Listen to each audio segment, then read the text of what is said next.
C'était une femme qui était belle et qui avait un cœur énorme. Ma belle-fille avec nous, elle était très gentille. Ils étaient très amoureux tous les deux.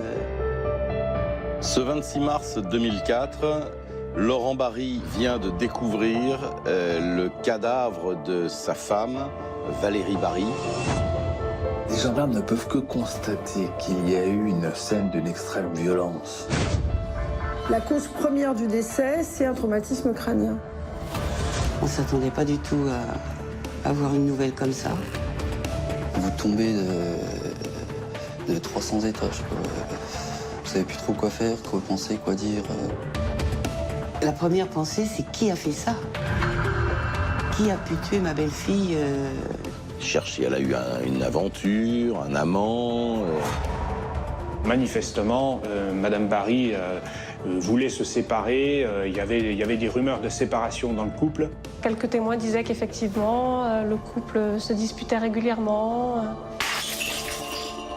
Pourquoi il a fait ça? Il s'est réveillé un matin, il a dit je vais aller tuer ma femme. Il n'y a pas de preuve scientifique, il n'y a rien, quoi. Il n'y a rien du tout dans le dossier. Non, ça peut pas être lui. Il aime trop ses gamins pour avoir fait une chose comme ça. Il serait parti, oui, mais il n'aurait jamais fait ça. Bienvenue dans ce nouveau numéro de Chronique criminelle. Le 26 mars 2004, Valérie Barry, une jeune mère de famille, est retrouvée morte dans son salon, gisant dans une mare de sang. Un meurtre particulièrement barbare pour cette épouse apparemment épanouie et sans histoire. Mais alors pourquoi a-t-elle été si sauvagement assassinée? Et pourquoi Laurent, son mari, si épris d'elle, devient-il le principal suspect? Aujourd'hui, pour Chronique criminelle, Kevin, le fils de Laurent, ainsi que sa mère reviennent avec émotion sur ce drame qui a détruit leur famille. L'affaire Laurent Barry, l'histoire d'un amour fracassé, racontée par Jacques Pradel. Dijon, dans le département de la Côte d'Or. 14 février 2004, le jour de la Saint-Valentin. Parmi les clients de cette auberge, Valérie et son mari, Laurent, plus amoureux que jamais. Le couple affiche son bonheur pour le plus grand plaisir de Chantal, la mère de Laurent. Ils étaient très amoureux tous les deux. Ma belle-fille avec nous, elle était très gentille. C'était vraiment... Jamais on a eu des mots plus hauts que l'autre. On s'entendait vraiment bien. Cela fait 6 ans que Laurent et Valérie sont mariés. Et ce soir-là, ils s'offrent quelques heures, rien qu'à eux, avant de rentrer à la maison et de retrouver l'agitation de leur famille nombreuse.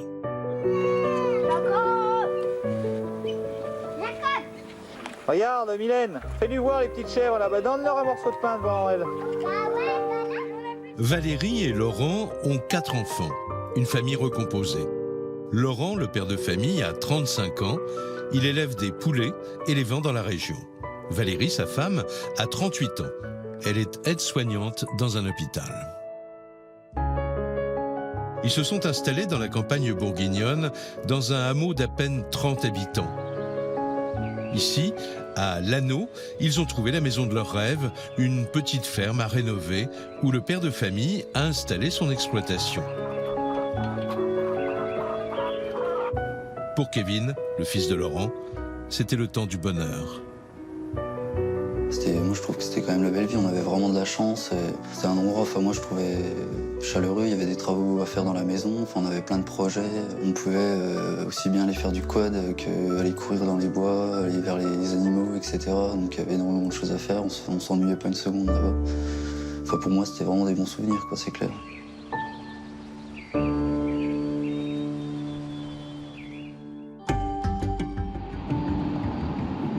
Un mois après ce dîner en amoureux, le 26 mars 2004. Comme tous les vendredis, Laurent est sur la route. C'est la journée où il livre ses volailles à ses clients. Ce matin, il est pressé de rentrer parce qu'il a prévu de déjeuner avec sa femme Valérie. Les enfants, eux, sont à l'école. Il est environ 11h30 quand il arrive à Lanneau.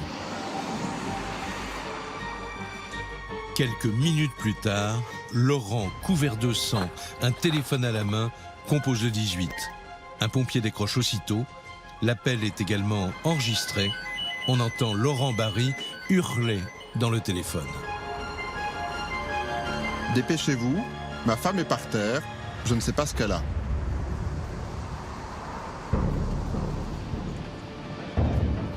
Il parle de ses chiens. Curieusement, il dit « Je ne sais pas où se trouvent mes chiens. Et il est arrivé quelque chose à ma femme. Elle est là, elle est pleine de sang, elle est couverte de sang. Elle a été tuée. » Dépêchez-vous, elle est par terre dans le salon. Il y a du sang partout, il y en a plein partout. J'en ai plein sur moi, j'ai soulevé sa tête, elle disait rien. Je trouve pas mes chiens. Ils sont où mes chiens? Les secours comprennent qu'il faut faire vite. 10 minutes plus tard, les sirènes transpercent le silence de la campagne pour rejoindre le petit hameau perdu au milieu des champs. Laurent Barry, les mains et le visage ensanglantés, attend devant la maison.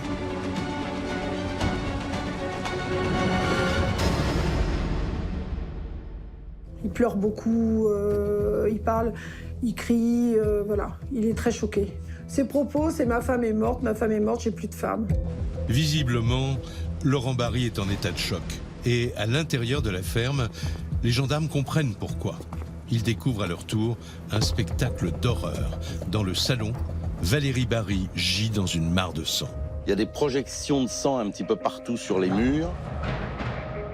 Il y a la victime allongée dans une mare de sang, habillée. Un couteau de cuisine, un grand couteau de cuisine, et à proximité. C'est donc très probablement l'arme du crime qui a été abandonnée sur place par le meurtrier. La jeune mère de famille ne présente plus aucun signe de vie et tout laisse penser qu'elle a été assassinée.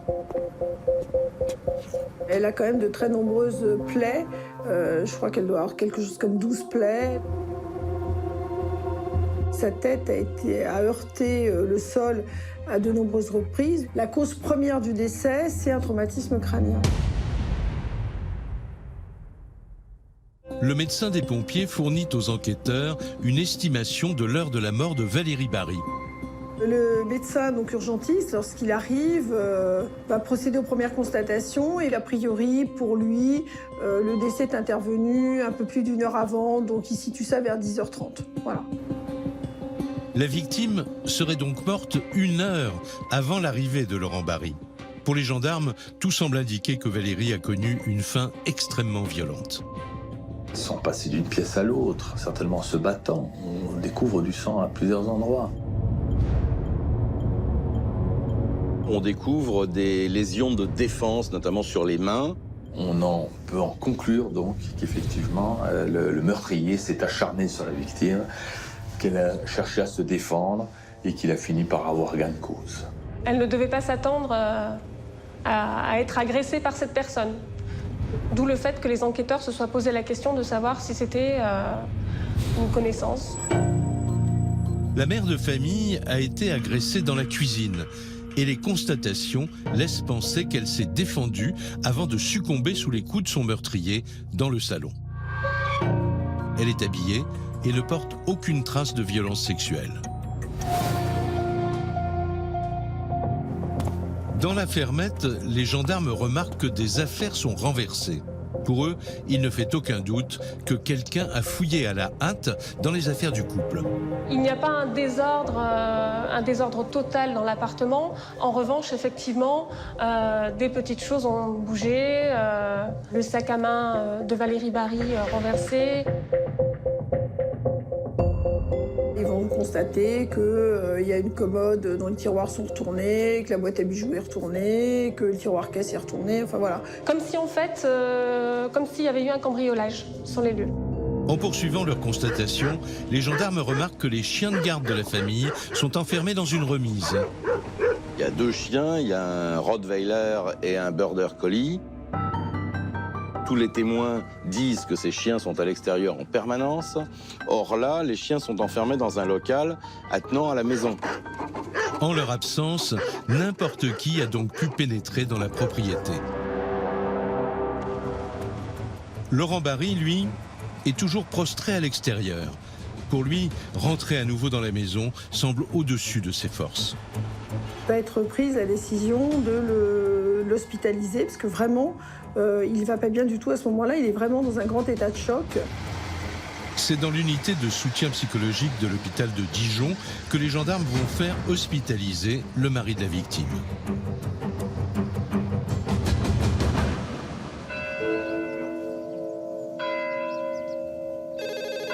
Ce jour-là, à 60 km de Lanneau, Chantal, la mère de Laurent Barry, est bien loin d'imaginer qu'un drame aussi terrible vient de toucher sa famille. J'ai reçu un coup de fil, je me rappelle plus à quelle heure, d'un gendarme qui m'a dit que ma belle-fille était décédée et qu'il fallait qu'on aille tout de suite à l'hôpital général emmener des affaires pour Laurent, enfin bref. Donc sur le coup, comme elle avait souvent mal à la tête, j'ai pensé que qu'elle avait fait un anévrisme ou quelque chose comme ça.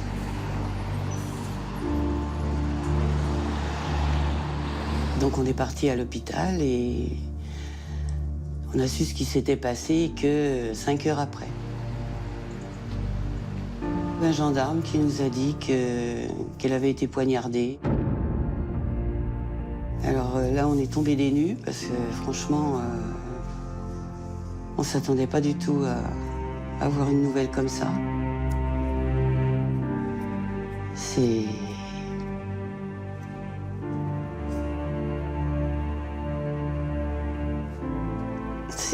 indescriptible d'ailleurs. Kevin, le fils de Laurent Barry, n'avait que 12 ans à l'époque des faits, mais il n'oubliera jamais ce 26 mars 2004. Vous tombez de 300 étages, quoi. Vous savez plus trop quoi faire, quoi penser, quoi dire. C'est dur à gérer, quoi. Honnêtement, de toute ma vie, j'ai jamais vu mon père. Déjà, je l'avais jamais vu pleurer, quoi. Et jamais aussi abattu, mou, je sais pas comment vous dire, mais vous voyez qu'il avait pris un train en pleine face, quoi. C'était. Il tremblait, il était pas. Voilà, quoi. La première pensée, c'est qui a fait ça? Qui a pu tuer ma belle-fille? On est perdu. On sait rien, on se pose des questions, des tas de questions. Pourquoi, comment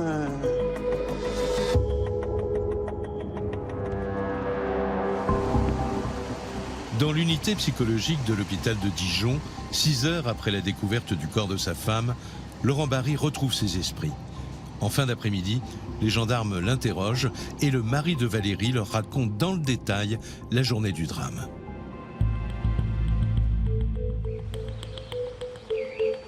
Une journée qui, selon lui, commence comme celle de millions de Français.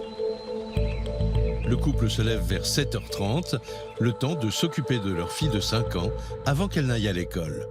Le vendredi est une journée particulière pour Laurent Barry, car c'est le jour où il effectue ses livraisons à l'un de ses clients restaurateurs de Dijon.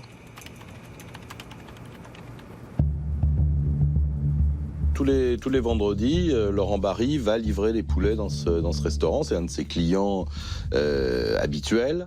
Monsieur Barry va expliquer sa matinée, qu'il a fait des factures le matin avant de partir. Ce vendredi-là, exceptionnellement, Valérie ne travaille pas à l'hôpital. La jeune mère de famille a pris sa journée pour s'occuper de sa petite fille Laura et pour bricoler à la maison. Elle devait poncer les poutres. Ils étaient en train de refaire leur maison.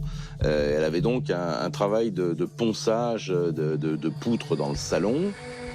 D'après Laurent Barry, il est aux alentours de 9h quand il quitte la ferme.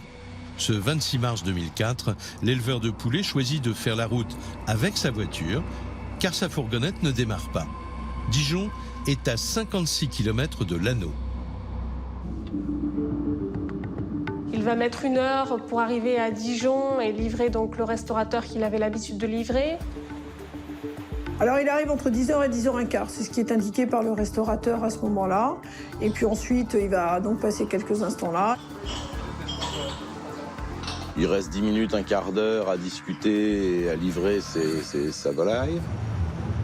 Il est donc aux alentours de 10h20 quand Laurent Barry prend le chemin du retour. Mais l'éleveur de poulets ne va pas directement rentrer chez lui. Sur la route, il s'arrête chez un ami garagiste. C'est une habitude entre les deux hommes. Tous les vendredis, ils passent un moment ensemble. Ensuite, il va s'arrêter chez un de ses amis pour boire un café. Il est alors 10h30 et d'après le médecin des pompiers, c'est l'heure à laquelle Valérie Barry a été assassinée. Là, ils vont prendre un café dans l'atelier, discuter de choses et d'autres, notamment des problèmes mécaniques de sa petite camionnette qui démarre mal. Il a du mal à démarrer sa camionnette.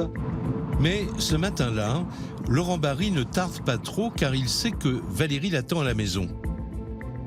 Il quitte son ami vers 10h50 pour prendre la route du retour. 3 quarts d'heure plus tard, il passe le panneau d'entrée de l'anneau et en arrivant chez lui, il constate immédiatement que quelque chose ne tourne pas rond. La porte est ouverte. Dans le salon, il découvre le corps de sa femme, couchée sur le dos. Elle est couverte de sang. Immédiatement, il la prend par la tête, mais elle ne bouge pas. Hagard, il la recouvre avec sa parka. Il ne supporte pas de la voir.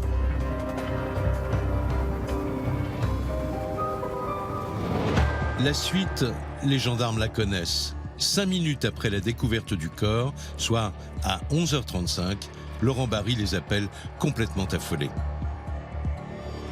Pour les enquêteurs, l'urgence est de vérifier l'emploi du temps de l'éleveur de poulets afin d'établir s'il peut être lié à la mort de sa femme. Mais ils constatent que Laurent Barry a dit vrai. Monsieur Barry a un alibi, et puis un alibi solide. Il fait sa livraison, donc le restaurateur en atteste. Son ami, effectivement, va confirmer qu'il s'est bien arrêté chez lui pour boire un café. 10h30, ça peut pas être Monsieur Barry, parce que Monsieur Barry est en train de livrer ses poulets pendant ce temps-là. À aucun moment, il n'a donné l'impression à ses amis, à ses connaissances, d'être fébrile, d'être perturbé par quoi que ce soit. C'est un Laurent Barry comme il le voit tous les jours, depuis des années. Par ailleurs, les médecins de l'hôpital examinent Laurent Barry et ils ne relèvent aucune trace de lutte ou de griffure. Les enquêteurs l'écartent de la liste des suspects et se mettent à la recherche d'autres pistes. Et pour mieux comprendre ce qui a pu se passer, ils se penchent sur l'histoire de cette famille et sur son entourage.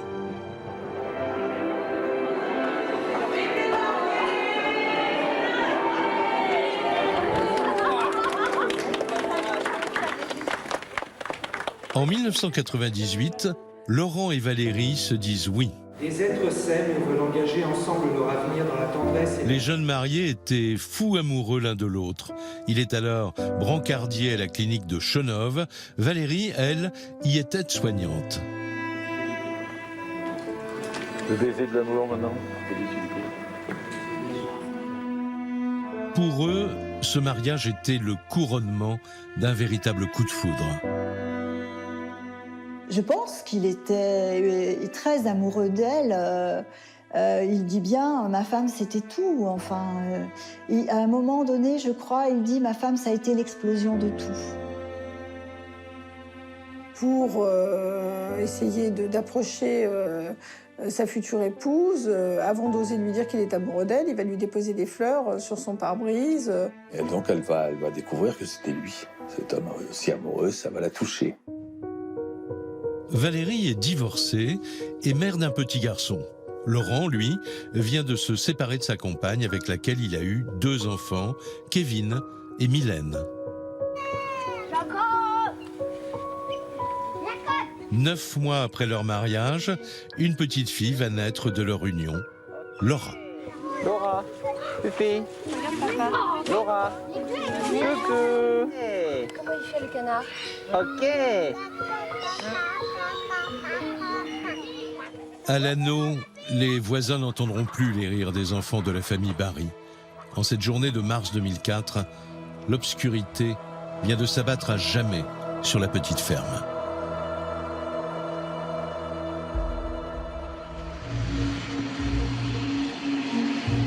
Dès le lendemain du meurtre, soit le 27 mars 2004, la presse locale s'empare de l'affaire. Avec la parution du premier article sur la mort de Valérie, les habitants du hameau prennent peur. Le hameau de l'Anneau est un tout petit hameau, je crois qu'il compte 4 familles. Donc forcément, comme souvent quand il y a un fait divers dans un tout petit village, ça crée une espèce de psychose. Ce 27 mars au matin, Laurent Barry, accompagné des gendarmes, retourne sur les lieux du drame. Il se rend compte que des objets ont été dérobés.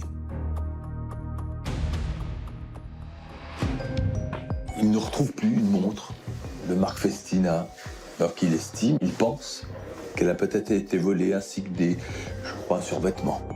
Dans le monnayeur posé sur le bureau, il manque aussi 100 €. Le préjudice semble ridicule par rapport au crime qui vient d'être commis.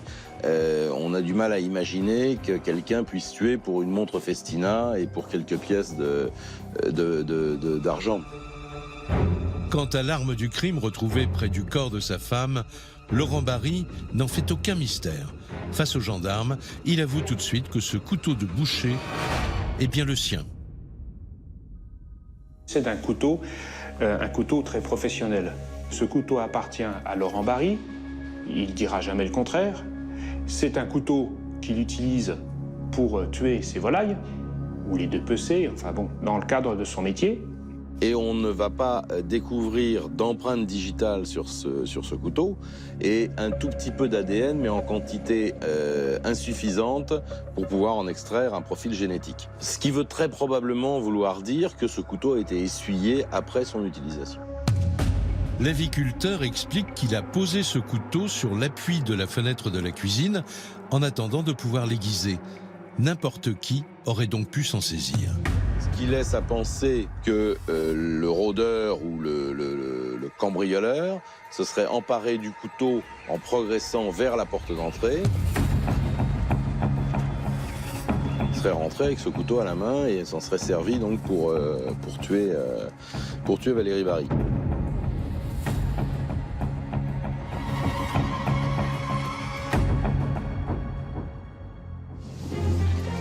Trois jours après la mort de sa femme, Laurent Barry est autorisé à réintégrer son logement. Curieusement, l'unité scientifique n'est pas encore passée et n'a fait aucun prélèvement sur la scène de crime. Ça a été figé une nuit. Ensuite, les scellés ont été retirés de la maison et donc les gendarmes ont dit à mes grands-parents qu'ils pouvaient venir nettoyer ce qui s'était passé. On a nettoyé tout le sang qu'il y avait, d'une porte à une autre, de la cheminée à la porte, enfin bref, il y avait des gouttes de sang partout, une grosse flaque de sang. On a tout nettoyé à l'eau de Javel avec mon mari. Et c'est quelque chose que je ne souhaite à personne. Mais Laurent ne trouve pas la force de vivre à nouveau dans cette maison. Il va donc avec ses enfants aller s'installer chez ses parents. C'est là qu'il trouve le soutien moral dont il a besoin. Et c'est l'occasion pour lui d'en dire un peu plus à son fils. Il est venu dans ma chambre nous expliquer un petit peu, avec ses mots, comme on peut expliquer à un enfant de 12 ans, ce qui s'est passé, quoi. Sans rentrer dans le détail, évidemment. Mais... Il m'a dit donc qu'il était rentré, qu'il avait trouvé Valérie décédée, qu'il savait pas ce qui s'était passé. Et c'est tout, quoi. Il n'est pas plus rentré dans le détail que ça, et je pense qu'il a eu raison, quoi, honnêtement.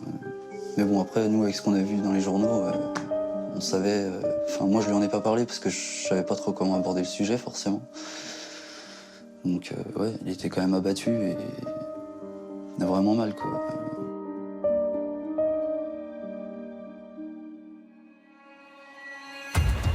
Pour faire avancer leur enquête, les gendarmes se penchent aussi sur la vie privée de Valérie Barry.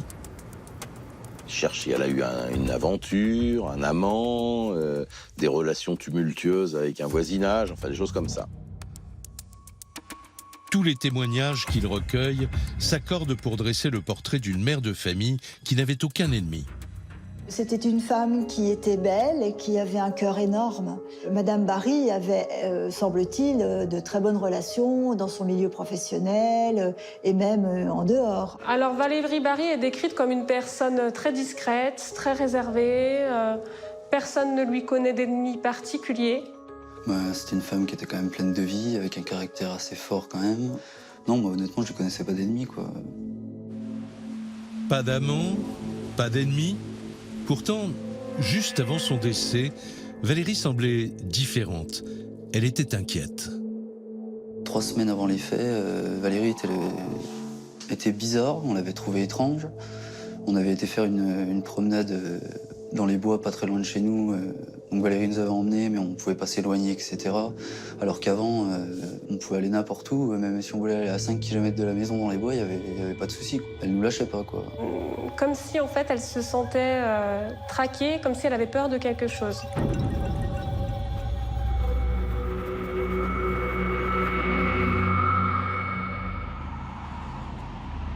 Les enquêteurs se focalisent sur ce nouvel élément. Ils se rendent à Lanneau pour interroger les voisins de la famille. Et tous les habitants du hameau leur racontent la même histoire étrange. Les jours précédant le drame, ils ont tous reçu des appels téléphoniques d'un mystérieux interlocuteur. On va voir qu'un certain nombre de voisins se plaignent d'avoir reçu des coups de fil anonymes la nuit, avec des bruitages au téléphone, des respirations, des choses comme ça. Des bruits de respiration, de longs gémissements, une voix âgée qui murmure des « je t'aime » très lentement. Les enquêteurs essaient de remonter jusqu'à ce personnage énigmatique. Parallèlement, pour faire avancer l'enquête, ils passent un appel à témoins dans la presse locale. Ils reçoivent un témoignage intéressant, celui de la buraliste de la commune voisine. Cette commerçante se souvient d'un client au comportement très étrange, 3 jours seulement après le meurtre. Un homme s'était présenté à son bureau de tabac pour acheter le journal. Cet homme se saisit du journal dans un état d'excitation, paye, quitte le magasin, et la buraliste va regarder ce qu'il fait. Eh bien, il va s'enfermer dans sa voiture et lire fébrilement le journal. La buraliste s'en souvient parfaitement. Ce jour-là, dans l'édition du quotidien régional, un long article est consacré au meurtre de Valérie Bary. Visiblement, l'inconnu était très pressé de le lire. Cette personne présentait une morsure à la main, que la buraliste a remarqué. Forcément, c'était surprenant. D'après la commerçante, cette trace de morsure était d'origine humaine et l'homme qu'elle a vu, de toute évidence, voulait se tenir informé de l'enquête sur la mort de Valérie. Pour les gendarmes, c'est une piste. Mais la buraliste ne parvient pas à leur dresser un portrait robot. Elle n'apporte aucun élément distinctif pour retrouver ce personnage inquiétant.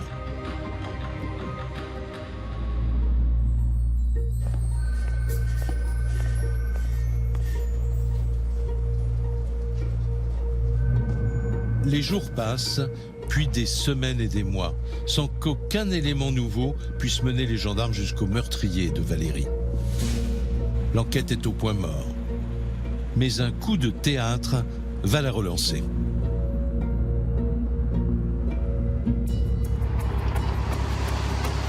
Six mois après le meurtre, Laurent Bary se présente dans les locaux de la section de recherche de Dijon. Il a beaucoup réfléchi à ce drame et il a une idée sur qui aurait pu commettre ce crime. Pour lui, il pourrait bien s'agir de son ancien associé. Laurent avait pris une personne pour l'aider à faire des conserves qu'il avait commencé à faire, tuer ses poulets, emballer les poulets et tout. Donc ils passaient déjà un certain temps ensemble. Il est venu à plusieurs reprises travailler avec M. Bary, donc pour lui filer un petit coup de main moyennant un billet. Laurent Bary explique aux enquêteurs que cette association n'a pas duré longtemps et surtout qu'elle se serait mal terminée. Et il se trouve que cet associé, à un moment donné, faisait des avances à Madame Bary, au point qu'elle se sentait harcelée. Quand il était présent, elle était très nerveuse. Elle partait dans une autre pièce.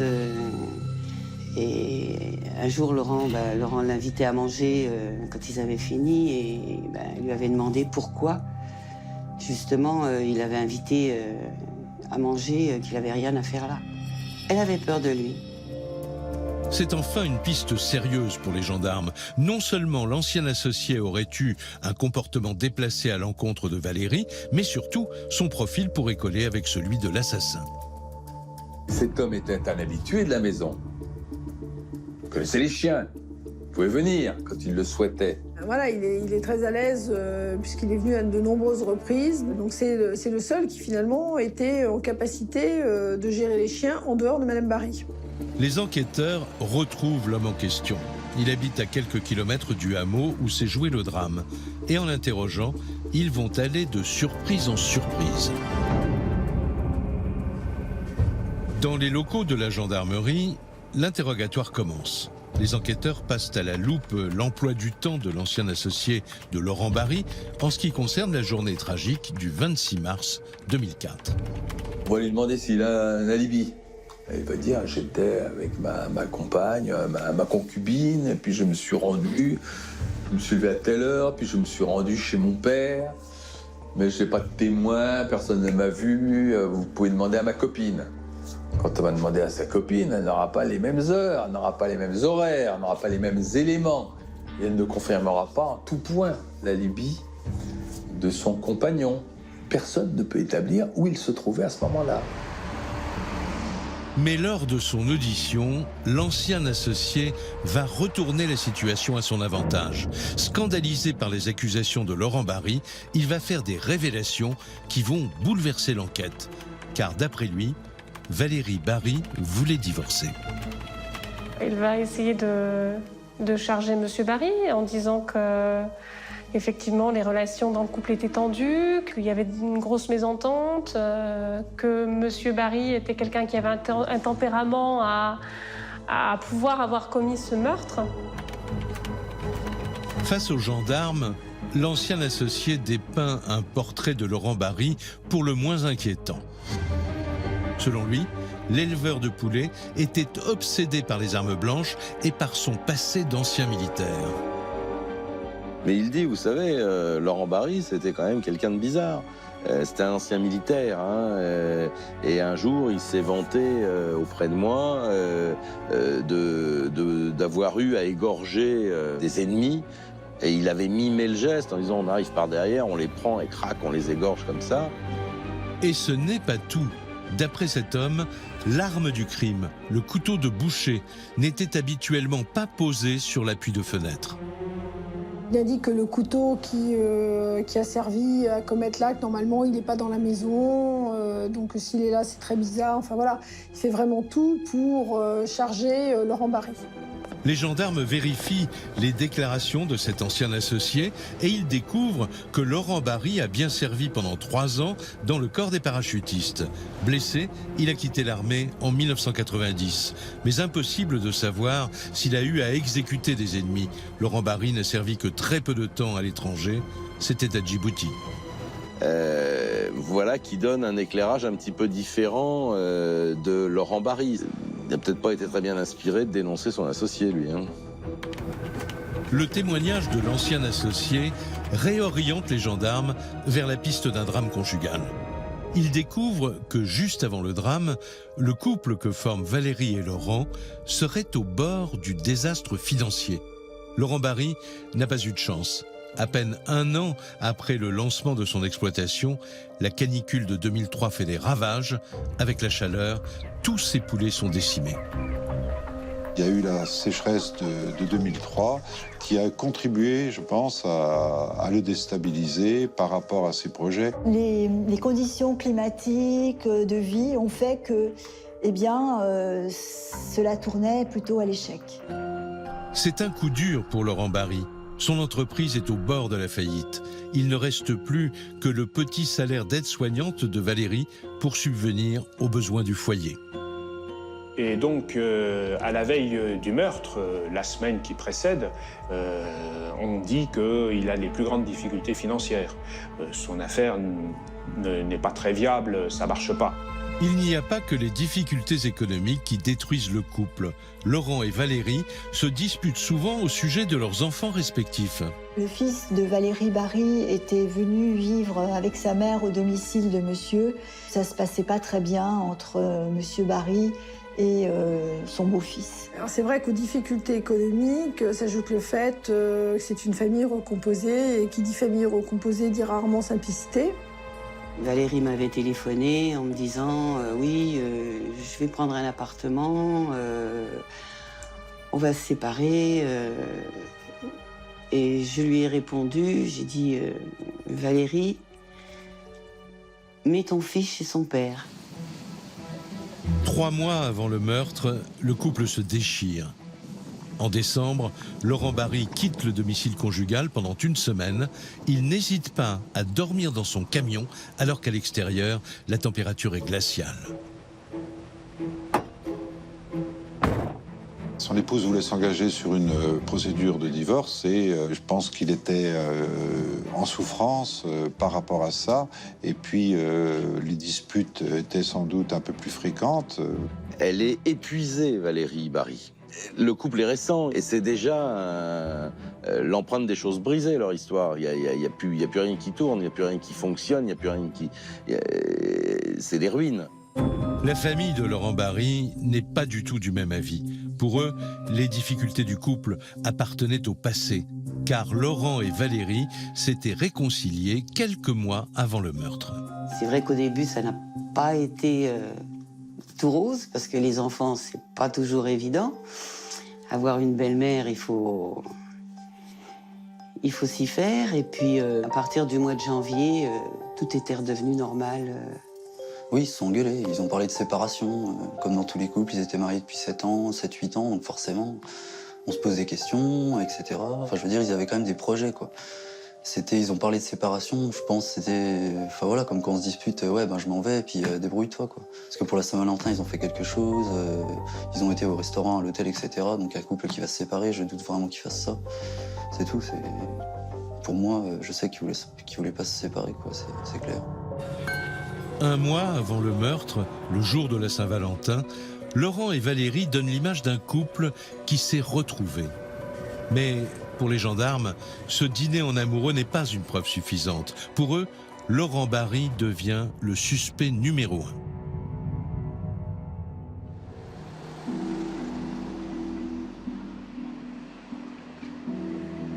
1. 1 an et demi s'est écoulé depuis le meurtre. En octobre 2005, les enquêteurs sont toujours à la recherche de preuves pour étayer leurs convictions.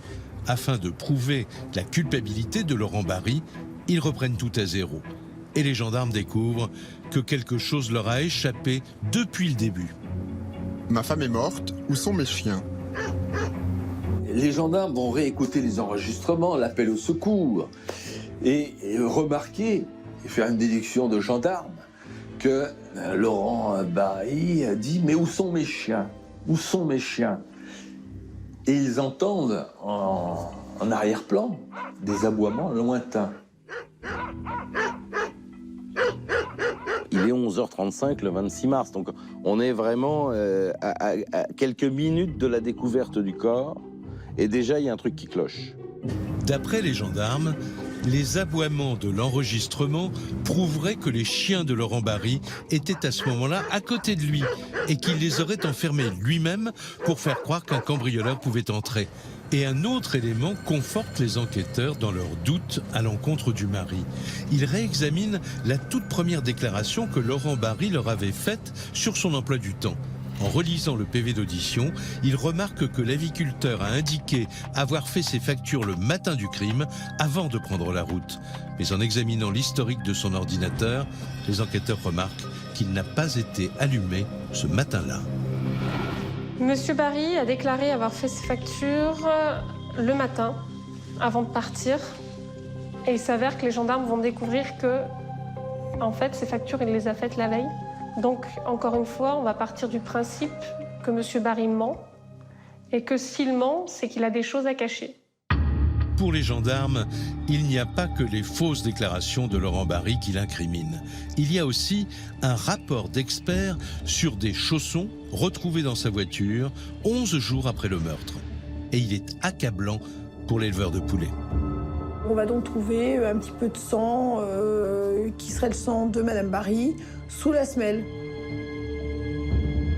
Pour eux, ça va conforter la thèse de la culpabilité de Laurent Barry. Ils vont partir du principe qu'il y a du sang sous la semelle de ce chausson parce que c'est lui qui a tué sa femme. Dans les locaux de la section de recherche, les enquêteurs accumulent les éléments à charge contre Laurent Barry. Mais il leur reste un problème, son alibi.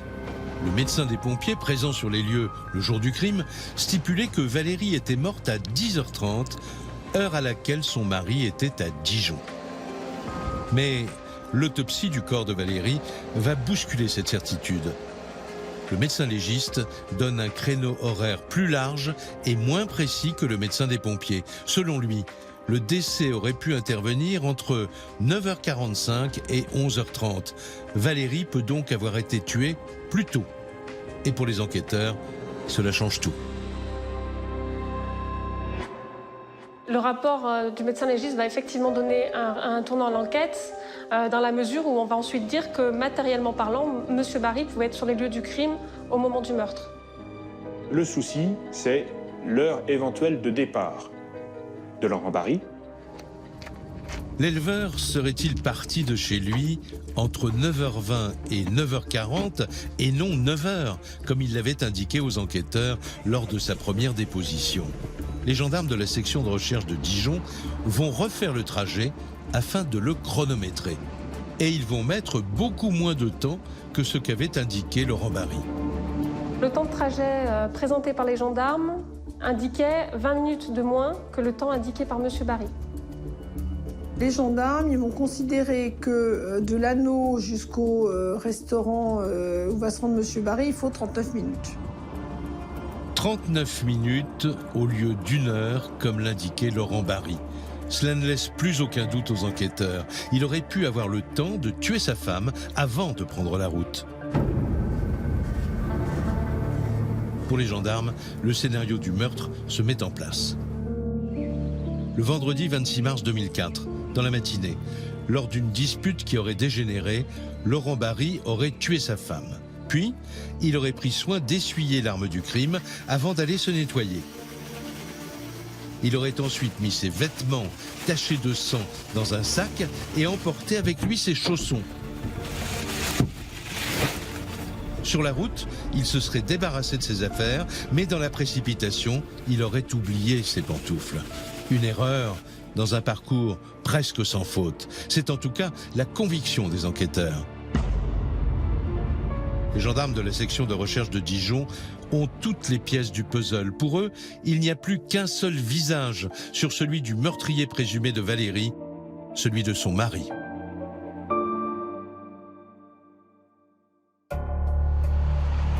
Le 17 janvier 2006, après 2 ans d'enquête, les gendarmes décident de placer Laurent Barry en garde à vue. Ils sont bien déterminés à obtenir ses aveux. Mais Laurent Barry tient bon. Le jour du meurtre, il réaffirme qu'il n'était pas présent. Il nie avec véhémence être le meurtrier de sa femme.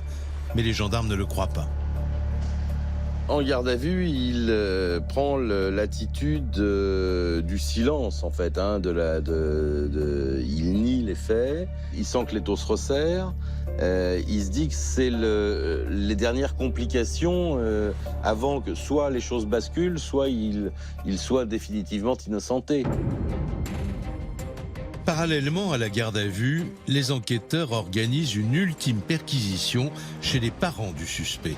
C'est là qu'il habite depuis 2 ans. En fouillant dans ses affaires, les gendarmes vont retrouver la montre Festina que Laurent Barry avait déclarée volée. Cette découverte va les conforter dans l'idée que le suspect ne leur dit pas toute la vérité. Donc ils vont eux tout de suite se saisir de cela pour dire donc vous avez simulé un faux cambriolage puisque cette montre vous ne l'aviez pas perdue. Et là évidemment c'est un grand moment de solitude parce que Laurent Barry, là je pense qu'il a compris que les choses basculaient dans le mauvais sens pour lui. 2 ans après le meurtre de sa femme et pressé par les questions des gendarmes, Laurent Barry finit par reconnaître qu'il a menti. C'est à la 29e heure de garde à vue que Laurent Barry va consentir, admettre, reconnaître qu'il a fait ce simulacre de cambriolage. Poussé dans ses derniers retranchements, Laurent Barry explique avoir simulé une scène de cambriolage parce qu'il avait eu peur d'être accusé du meurtre de sa femme. Aux gendarmes, il raconte tout. Il a vidé les tiroirs de la commode, il a renversé les affaires et surtout, il a caché sa montre Festina. Il finira par avouer qu'effectivement, il a organisé ce faux cambriolage parce qu'il avait peur finalement d'être suspecté. Et quand on est totalement innocent, ça ne vient pas forcément à l'idée d'essayer de se dédouaner en maquillant un crime. Laurent Barry ne s'arrête pas là. Il va aussi reconnaître du bout des lèvres que c'est lui qui a enfermé les chiens. Les explications par rapport à ses chiens seront confuses.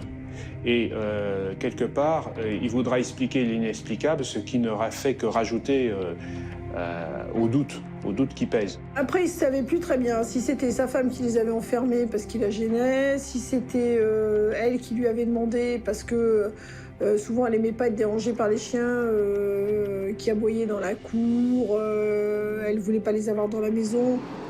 Enfin, pendant ses dernières heures de garde à vue, Laurent Barry explique s'être disputé avec sa femme ce matin-là. Le matin, avant de partir, Laurent Barry, c'est lui qui l'indique.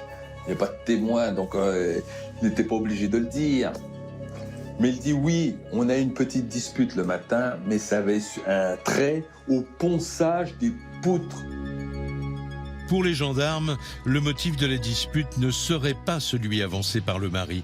D'après eux, ce matin-là, Valérie lui aurait dit une dernière fois qu'elle voulait le quitter. C'était vraiment quelque chose qu'il ne pouvait pas envisager, de se séparer. Il fallait la détruire.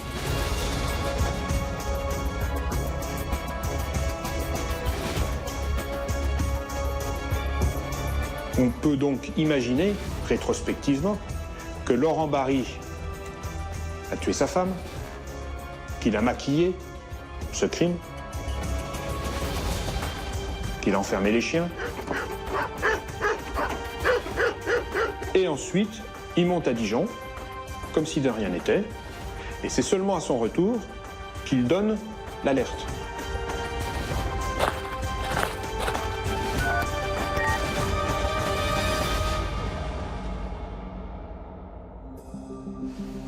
En garde à vue, Laurent Barry niera toujours être le meurtrier de son épouse. Le 17 février 2006, soit presque 2 ans après la mort de sa femme, il est mis en examen pour homicide volontaire et il est écroué à la maison d'arrêt de Dijon.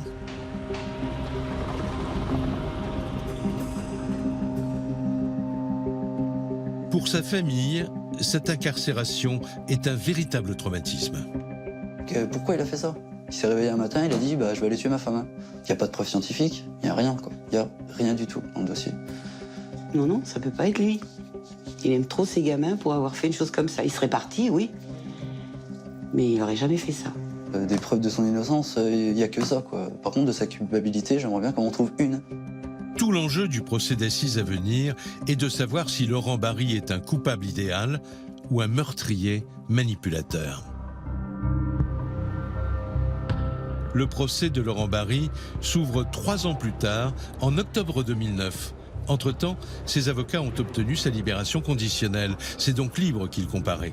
Une équipe de télévision l'avait rencontré à ce moment-là. C'est le grand jour. Tout ce que j'espère, c'est que les jurés écouteront bien ce qu'on a à leur dire et puis qu'ils comprendront ce qu'on a à leur expliquer. Comment vous sentez là aujourd'hui? Mal, très mal. La bouche sèche, je suis assez nerveux et voilà quoi. 9 jurés vont devoir se prononcer sur la culpabilité de Laurent Barry. Et leur tâche s'avère complexe, puisque dans ce dossier, il n'y a qu'un élément tangible, le chausson de Laurent Barry, légèrement taché du sang de sa femme. Et ils ont été retrouvés donc 11 jours après dans la voiture. Si j'avais été l'auteur des faits, je pense que j'aurais été assez intelligent pour retirer les chaussons, alors que la gendarmerie m'avait appelé la veille pour me dire venez demain avec votre voiture. Je pense qu'il y a quand même un minimum. Mais les dénégations de Laurent Barry passent mal, car dans le box, il ne trouve pas ses mots et n'a pas l'attitude que les jurés attendent d'un innocent. Il parlait pas, il était vraiment renfermé. Il pleurait quand même assez souvent quand on évoquait Valérie, etc. Donc je pense que ça n'a pas joué en sa faveur.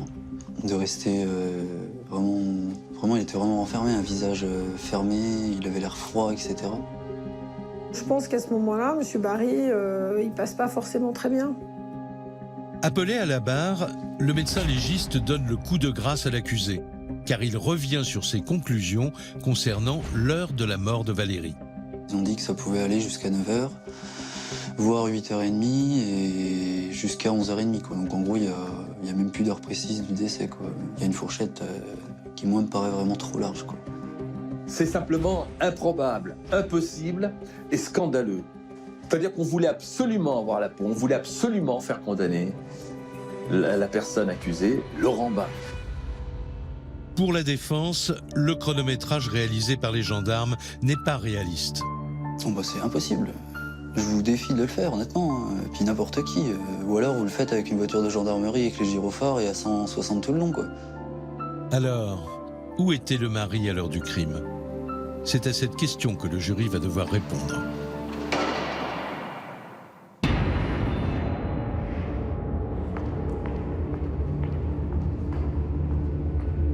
Le 23 octobre 2009, après avoir délibéré pendant plus de 4 heures, la Cour reconnaît Laurent Barry coupable du meurtre de sa femme. Il est condamné à 20 ans de prison. Je me suis dit, mon fils est perdu.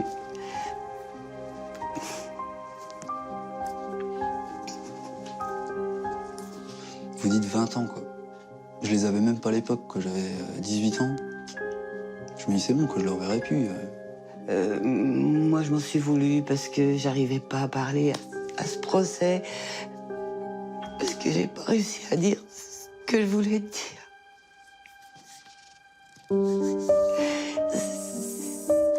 Et je m'en veux toujours. Un an plus tard, la peine de Laurent Barry est confirmée en appel.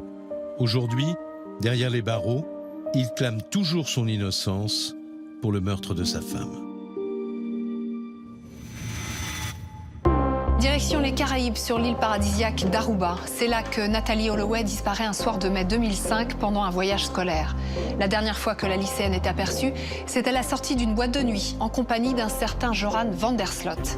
Le jeune Caribéen en sait-il plus qu'il ne veut bien l'admettre? La réponse dans cette nouvelle enquête de Chronique criminelle.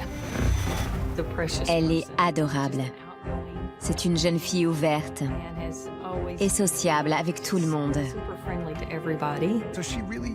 Elle a eu une enfance heureuse, avec des parents aimants et présents. Aruba est une grande cour de récréation sous les tropiques, avec ses plages, ses casinos et ses boîtes de nuit. Ses filles étaient à l'étranger, loin de chez elles. Joran faisait ce qu'il voulait. Il fréquentait les casinos, il jouait, il buvait, prenait de la drogue. Il a entraîné Nathalie au fond du bar et ils ont bu quelques verres d'alcool. Joran van der Sloot a emmené Nathalie à la plage. À votre avis, qu'avait-il en tête? Quand Beth Holloway apprend que sa fille n'a pas pris l'avion de retour, elle part aussitôt à Aruba à sa recherche. Tout le monde voulait la trouver et résoudre cette affaire. On avait la preuve qu'il était capable de tuer. Qu'avait-il pu faire à Nathalie? Je savais au fond de moi que ça n'allait pas bien finir.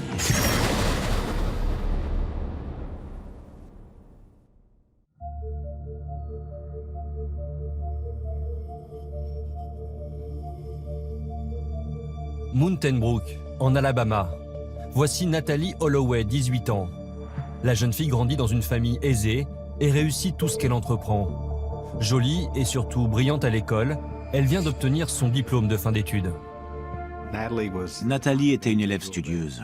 Elle cherchait l'excellence à l'école. Elle est adorable. C'est une jeune fille ouverte et sociable avec tout le monde. Elle était très intelligente et avait décroché une bourse pour l'université d'Alabama. Elle avait beaucoup d'amis, venait d'une bonne famille, était responsable et sympathique. Le rêve le plus cher de la jeune fille est de devenir médecin. Et ses parents comptent bien l'aider à réussir dans cette voie. Les parents de Nathalie, Dave et Beth Holloway, sont divorcés, mais ils ont tout fait pour qu'elle n'en souffre pas. Il l'adorait et s'occupait beaucoup d'elle. Elle a eu une enfance heureuse, avec des parents aimants et présents. Avant d'entrer à l'université, Nathalie décide de célébrer la remise de diplôme avec ses camarades lors d'un voyage scolaire organisé à Aruba, une île paradisiaque située dans les Caraïbes où les étudiants américains ont l'habitude d'aller faire la fête.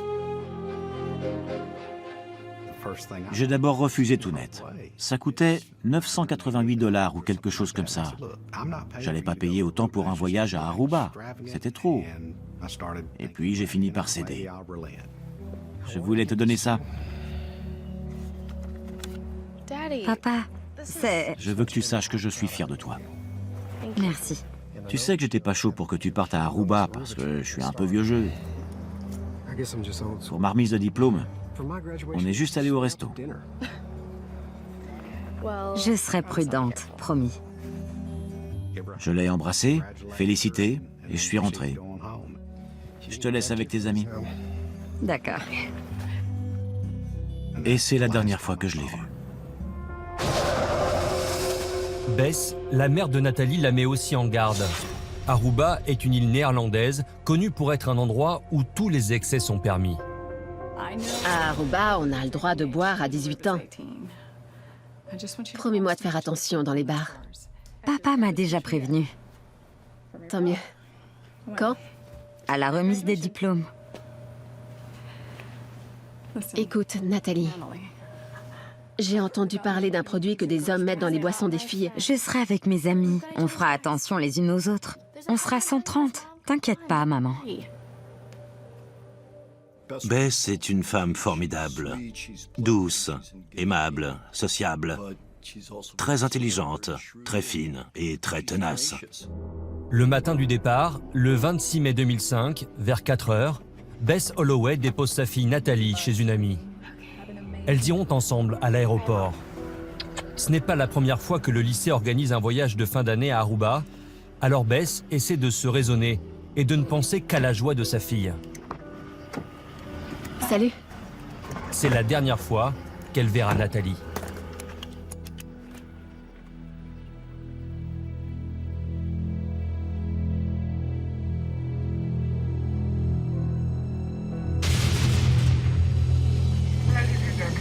La jeune fille débarque à Aruba avec 123 étudiants et 7 accompagnateurs.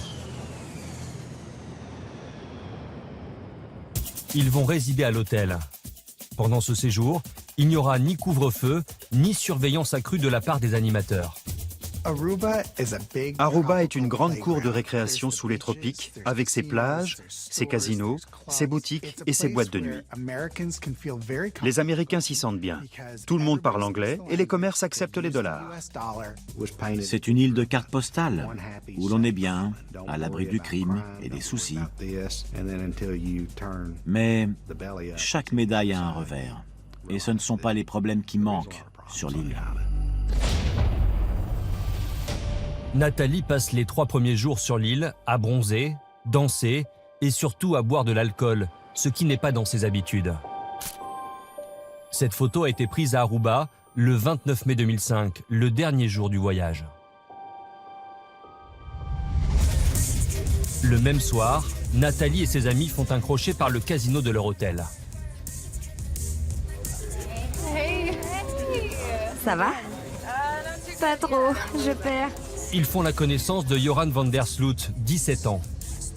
Salut, Hey. je m'appelle Joran. Yo. Joran, je suis néerlandais. Oh, moi c'est Nathalie. Nathalie, américaine? Oui, c'est notre voyage de fin d'année. Je suis aussi un étudiant en vacances. C'est le premier mensonge du jeune homme. En réalité, Joran habite à Aruba et n'est pas du tout un touriste. Les garçons de l'île avaient leurs entrées dans les hôtels et se faisaient passer pour des clients. Ça mettait tout le monde en confiance. On les prenait pour des étudiants étrangers qui séjournaient dans tel ou tel hôtel de l'île. Venez à notre table si vous voulez. Venez. En fait, on va tous au Carlos and Charlie's. Venez avec nous. Pour faire la fête une dernière fois avant leur départ, Nathalie et ses amis ont en effet prévu de passer la soirée dans un club local. Joran van der Sloot ne se fait pas prier et rejoint les filles avec 2 copains, les frères Kalpoe, Deepak et Satish. Les frères Kalpoe n'étaient pas des mauvais garçons. Mais Joran van der Sloot les intriguait, parce qu'il faisait absolument tout ce qu'il voulait. Il s'était forgé une image de fêtard. Il allait en discothèque, il buvait et emballait les filles. Quand Joran arrive au club, il est déjà très tard. Salut! Oh, t'es venu? Ouais, Ça va bientôt fermer. je sais. Je peux t'offrir un verre? Bien sûr. Joran van der Sloot est arrivé à 20 ou 25 minutes de la fermeture. À votre avis, qu'avait-il en tête? Il a entraîné Nathalie au fond du bar et ils ont bu quelques verres d'alcool. Que vous dire d'autre? Le père de Nathalie pense que Joran a fait boire sa fille dans un but bien précis. À ma nouvelle amie américaine.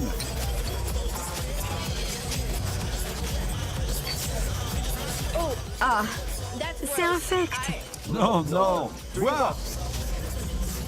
T'es sûr? Allez. Ah, ça va fermer. Attends. J'ai une idée. C'est ta dernière nuit à Aruba, non? Est-ce que tu as vu les requins? Quel requin? Les requins, près du phare. On peut les voir que la nuit. Tu me fais marcher. Je te mentirais?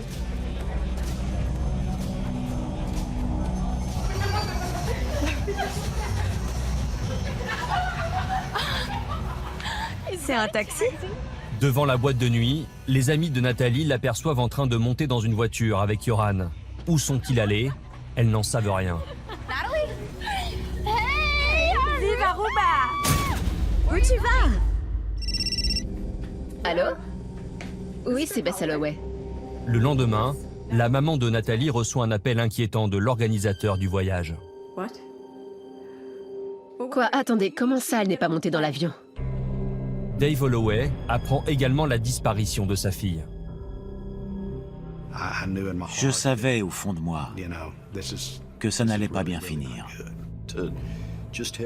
Quand vous apprenez la disparition de votre fille, le sol se dérobe sous vos pieds. Vous ne pouvez pas faire votre deuil, votre imagination s'emballe. Vous ne savez pas ce qui est arrivé à votre enfant. Quand Bess Holloway apprend que sa fille n'a pas pris l'avion de retour, elle part aussitôt à Aruba à sa recherche. Bess Holloway saute dans le premier avion et arrive à Aruba seulement 12 heures après l'annonce de la disparition. Elle rejoint immédiatement les enquêteurs et demande à visionner les images de télésurveillance du casino de l'hôtel où Nathalie se trouvait la veille. La voilà, c'est ma fille.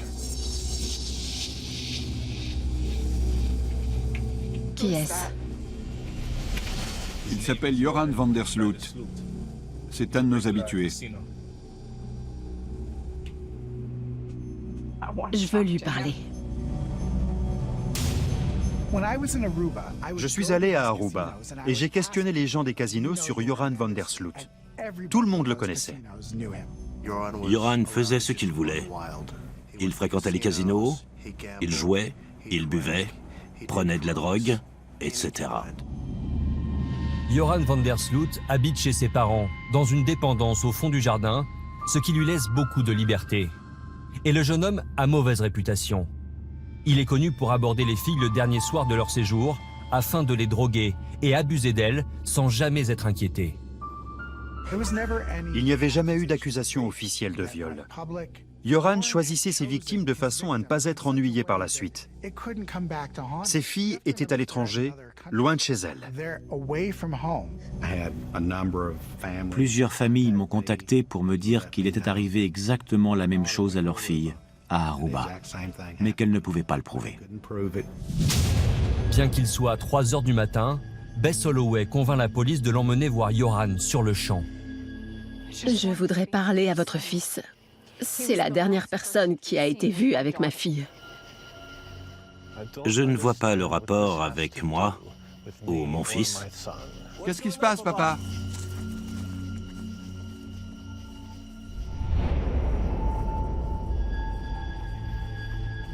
Je m'appelle Bess Holloway. Ma fille a disparu.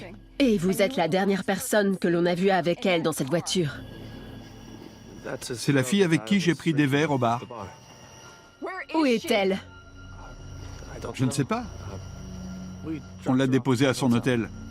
Vous l'avez déposée? Yoran, ne dis plus rien. Quoi? Mais qu'est-ce qui se passe? Je suis avocat. Mon fils n'est pas obligé de vous répondre. Qu'est-ce que vous voulez savoir? On s'est rencontrés au casino, on a pris un verre au bar, on a flirté un peu à l'arrière de la voiture alors que mes amis Satish et Deepak étaient à l'avant, et on l'a déposée. Je veux un mandat de perquisition pour fouiller cette voiture et cette maison. Pas question. Faites quelque chose. Aidez-moi, s'il vous plaît. Désolé, je ne suis pas habilité à le faire.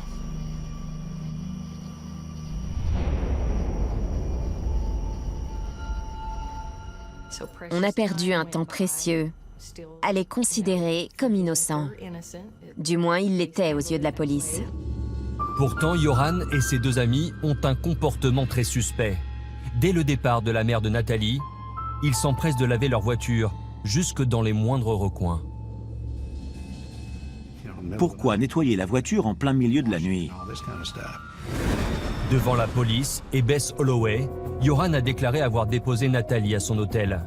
Mais les caméras de surveillance prouvent le contraire.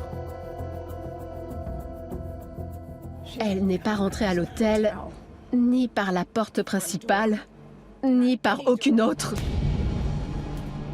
48 heures après la disparition de Nathalie, Dave Holloway prend l'avion pour Aruba. Il s'attend au pire. Je n'ai rien dit à personne, mais je savais qu'elle était partie.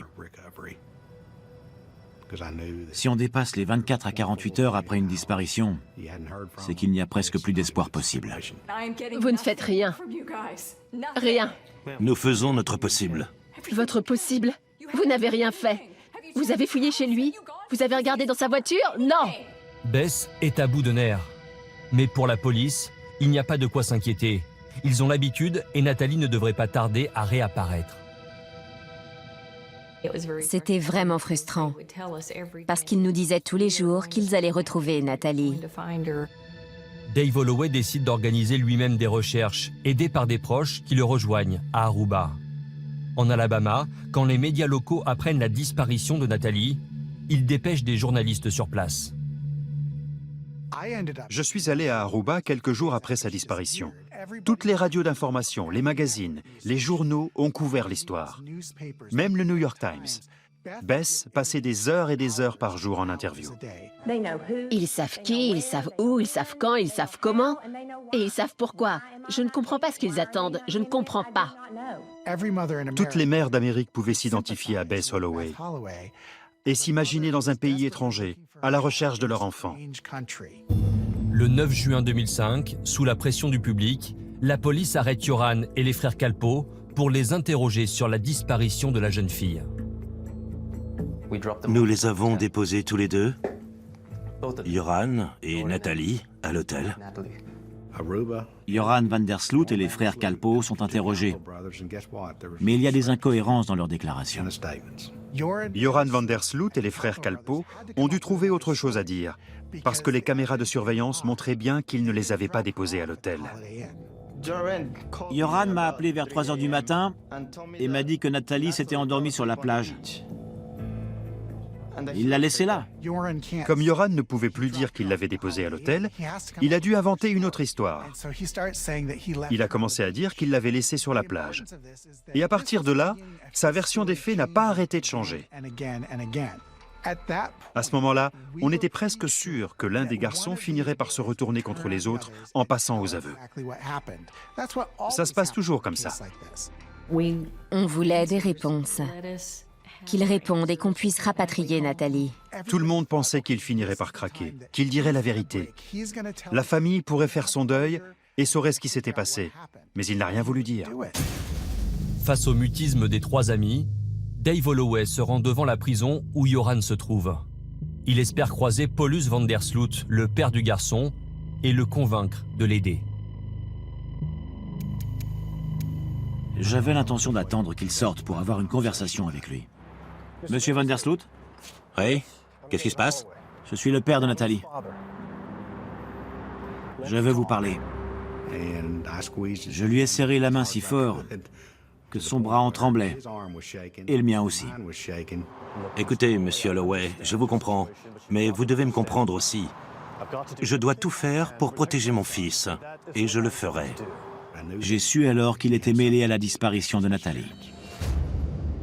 La famille de Nathalie engage un détective privé pour enquêter sur les agissements du père. Et la police va lui emboîter le pas. Paulus van der Sloot était en garde à vue, parce que la police était persuadée qu'il était impliqué. Monsieur Van der Sloot? Pourquoi courez-vous? Pourquoi êtes-vous en garde à vue? Pourquoi courez-vous? Nous ne saurons jamais quel rôle Paulus van der Sloot a joué, parce qu'il est décédé. Je pense qu'il est mort à la suite du stress généré par cette affaire. Le 3 septembre 2005, Van der Sloot et les frères Kalpoe sont libérés, faute de preuves. Les habitants d'Aruba ne voulaient pas faire peur aux touristes. Tout ce qu'ils voulaient, c'était qu'on ne parle plus de tout ça. Si les autorités locales veulent étouffer l'affaire, les médias américains, eux, se déchaînent. Nouvelles informations dans l'affaire de l'adolescente américaine disparue à Aruba. Du nouveau sur Joran Van der Sloot. Bess Holloway garde espoir de retrouver sa fille vivante. Avec à peine 190 km² à couvrir, la famille pense que les recherches vont être rapides. Tout le monde voulait la trouver et résoudre cette affaire. Tout le monde avait une idée de l'endroit où elle était. Il y avait des bateaux entiers de journalistes. Ils parlaient à la police. Il y avait des journalistes dans tous les coins de l'île, à retourner toutes les pierres. Aidés par les volontaires et les journalistes, les forces de police passent l'île au peigne fin. En vain. 3 mois passent et toujours rien. Les journalistes américains se désintéressent de l'affaire et quittent Aruba. Mais Bess et Dave Holloway n'abandonnent pas pour autant. On s'attend toujours à ce que la police fasse son travail, mais ce n'était pas le cas. C'était de pire en pire. 3 ans plus tard, le corps de Nathalie n'a toujours pas été retrouvé. Et contre toute attente, en 2008, c'est Joran lui-même qui va relancer l'affaire. Il contacte Fox News et déclare qu'il a vendu Nathalie pour en faire une esclave. Joran faisait tout pour relancer l'affaire Nathalie Holloway parce que c'était son seul gagne-pain. Il appelait les journalistes et leur disait « Pour 10 000 $, je vous raconte ce qui s'est passé ». Mais bien sûr, Joran n'a jamais révélé à qui que ce soit ce qui s'était vraiment passé. Il doit y avoir au moins une dizaine de versions différentes de ce qui s'est passé. Ces communiqués nous détruisaient à chaque fois. C'était affreux.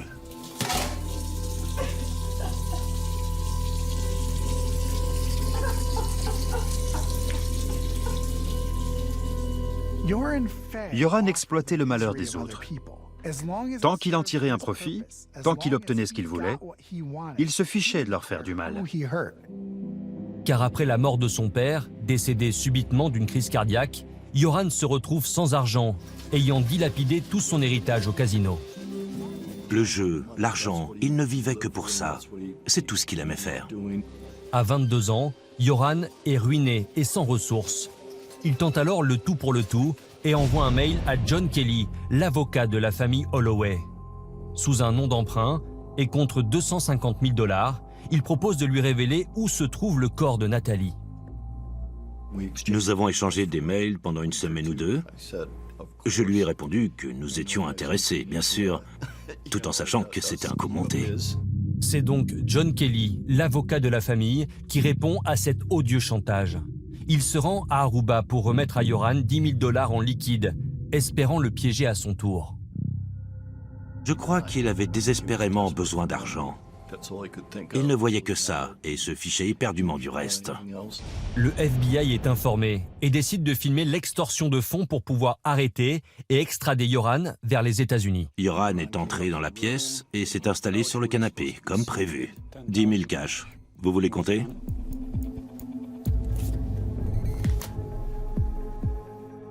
Et les 15 000 autres ?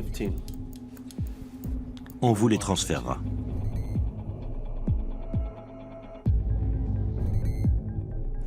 Je lui ai repris l'argent, ce qui avait l'air de le mettre en panique. Il avait $10 000 en main et je les ai repris. On pensait tous les deux rouler l'autre. Et on a continué notre petit manège. Je l'ai bien observé. Il n'y avait pas une once de bonté en lui. Yoran accepte alors de révéler où il a abandonné le corps. Il a commencé à m'indiquer des endroits. D'abord le club de tennis d'Aruba, puis une maison. Il avait soi-disant enterré le corps de Nathalie sous le porche avant qu'une dalle de béton ne soit coulée dessus. Yoran envoie John Kelly un peu partout sur l'île, mais le corps de Nathalie reste introuvable. Quand je suis rentré à New York, j'étais toujours en contact avec Yoran.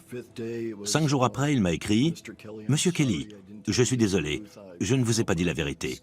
Je vous ai arnaqué, vous et d'autres personnes. Je n'en suis pas fier, mais c'est comme ça.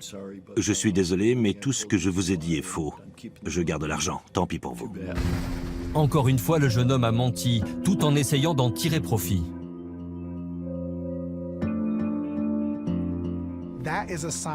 On a là un sociopathe. Qu'il puisse dire à Bess « Donnez-moi de l'argent et je vous dirai ce qui s'est passé », montre à quel point il est dépravé. Il fallait donc s'attendre à ce qu'il récidive. Mais John Kelly pense que la police a assez d'éléments pour arrêter Yoran. Tout avait été enregistré. On pouvait l'arrêter pour fraude et extorsion dans la juridiction de l'Alabama. C'était le scénario parfait. Notre plan avait été exécuté d'une main de maître. Mais quand j'ai demandé où cela en était avec le FBI, rien ne s'était fait. Les agents du FBI tardent à réagir et Yoran en profite pour leur faire faux bond. Il saute dans un avion, direction le Pérou. Là-bas, il se remet à jouer et perd tout l'argent extorqué au Holloway. C'est alors qu'il fait la connaissance de Stephanie Flores, une étudiante de 21 ans qui vient d'une famille aisée. La jeune femme est une excellente joueuse de poker. Ils se rencontrent au casino aux abords de Miraflores, à Lima, au Pérou. Elle est sportive et étudiante en commerce. Peut-être que tu me porteras chance. J'en ai besoin. Stéphanie a dû voir Yoran comme un touriste parfaitement inoffensif. Tapis. Mais il dilapide ses $25 000 sans ciller. C'est le jeu. Et voilà Stéphanie avec de l'argent frais. Tentons notre chance ailleurs. OK ? Ok. Les caméras de surveillance montrent que Stéphanie encaisse ses jetons à 5 h du matin et quitte le casino avec Yoran. On les voit entrer dans la chambre d'hôtel du jeune homme. Ce sont les dernières images de Stéphanie, vivante. Il a dû l'attirer dans sa chambre pour lui emprunter de l'argent ou pour la voler. Allez savoir. Mais la version de Yoran n'a rien à voir. Il dit qu'ils sont allés dans sa chambre pour jouer en ligne. Selon lui, elle aurait commencé à regarder sa page Facebook. Et en parcourant les réseaux sociaux, elle a compris qui il était. Vandersloot? Tu t'appelles Vandersloot? Et alors? Tu es Yoran Vandersloot? Celui qui a tué Nathalie Holloway.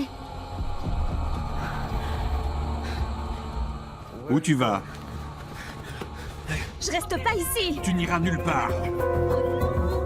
Parce qu'il a peur qu'elle le dénonce à la police, Yoran l'empêche de partir et ne recule devant rien. Elle se débat. Il se met à la frapper de toutes ses forces. Stéphanie a la nuque brisée. Elle est probablement paralysée, mais encore vivante quand il la traîne au sol.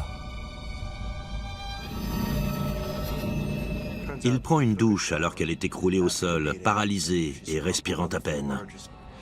Il veut prendre la fuite, mais réalise qu'elle est encore vivante.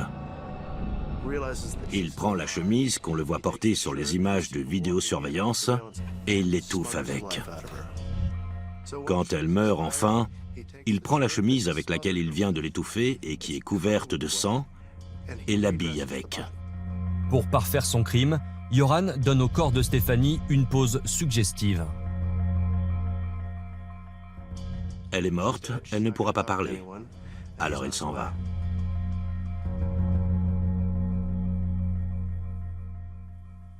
Trois jours plus tard, une femme de chambre découvre le corps de Stéphanie.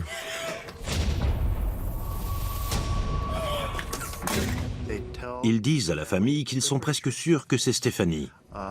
Mais un proche doit venir à la chambre 309 identifier le corps. Monsieur Flores, pouvez-vous identifier ce corps? Est-ce votre sœur? Je vous suis. Et dans la chambre 309, Ricardo voit le corps sans vie de sa sœur, par terre, couvert de sang et d'ecchymose. C'était un moment atroce. Je ne souhaite à personne de vivre ça.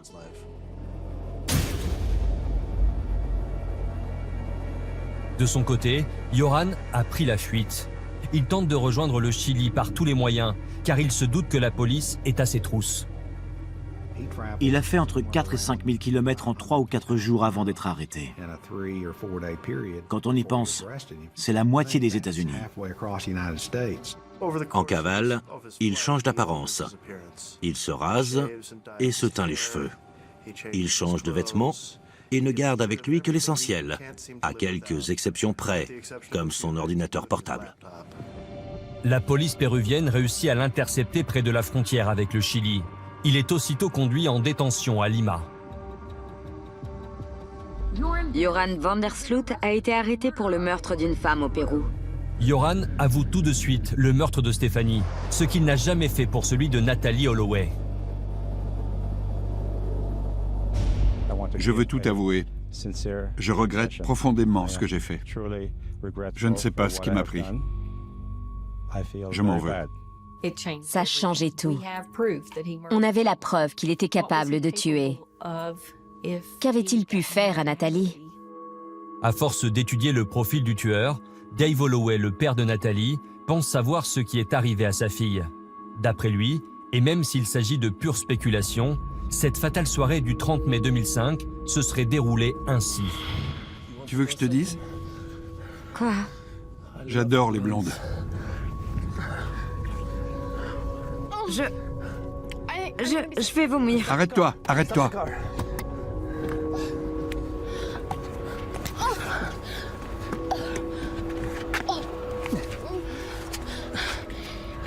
Il faut que je sorte. Vous pouvez y aller.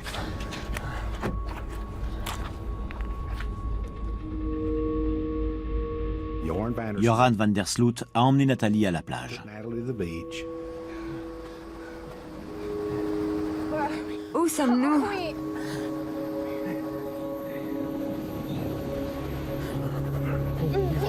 Non, non. Écoute. T'es ivre. Je vais m'occuper de toi. Laisse-toi faire. Arrête!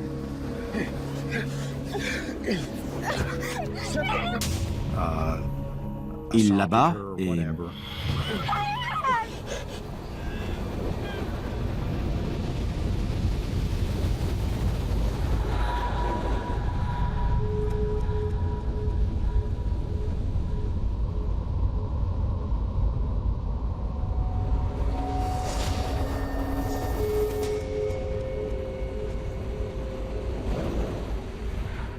Il finit par la laisser dans les buissons, peut-être.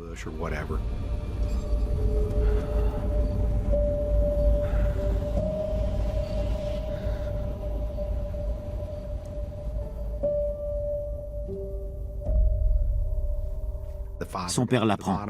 Papa, il faut que tu m'aides. Il a dû s'arranger pour la mettre dans un bateau et la jeter au large. Paulus van der Sloot a payé pour faire disparaître en mer le corps de Nathalie. Si le corps a été jeté en mer, quelqu'un a bien dû se charger de le jeter à l'eau.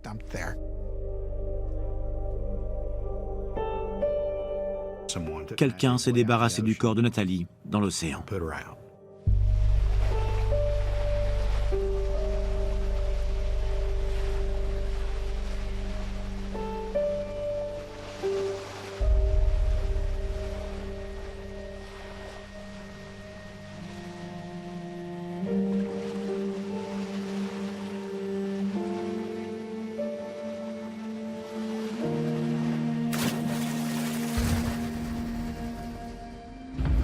En 2012, Joran van der Sloot plaide coupable pour le meurtre de Stéphanie Flores.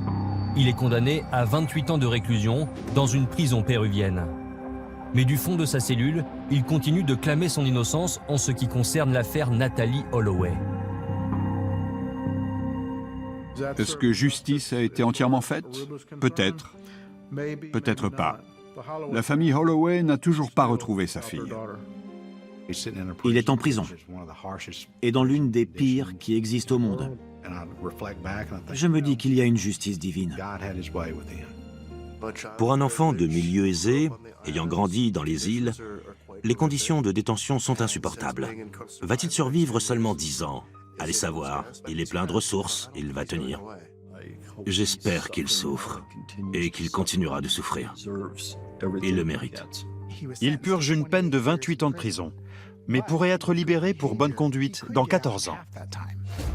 Quand Yoran sortira de prison en 2038, il aura 51 ans.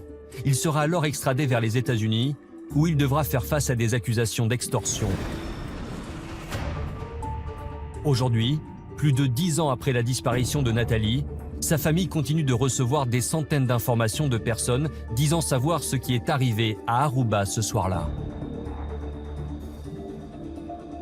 Si un jour nous retrouvons Nathalie, cela voudra dire qu'une de ces personnes aura dit la vérité. Je suis prêt à suivre et à vérifier toutes les pistes possibles. À ce jour, au grand désespoir de la famille Holloway, aucune des pistes n'a encore jamais abouti.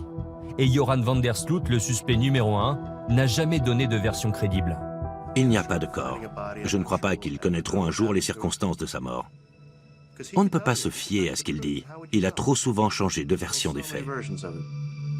En 2012, un juge d'Alabama a déclaré Nathalie Holloway officiellement décédée. Sa famille continue toujours activement les recherches, en espérant un jour retrouver le corps de Nathalie. On ne peut pas abandonner. Beaucoup de gens nous disent de tourner la page, mais c'est impossible. Ça fait 10 ans et je suis toujours à sa recherche. Quand on a un membre de sa famille perdu dans un pays étranger, on fait tout pour le ramener à la maison.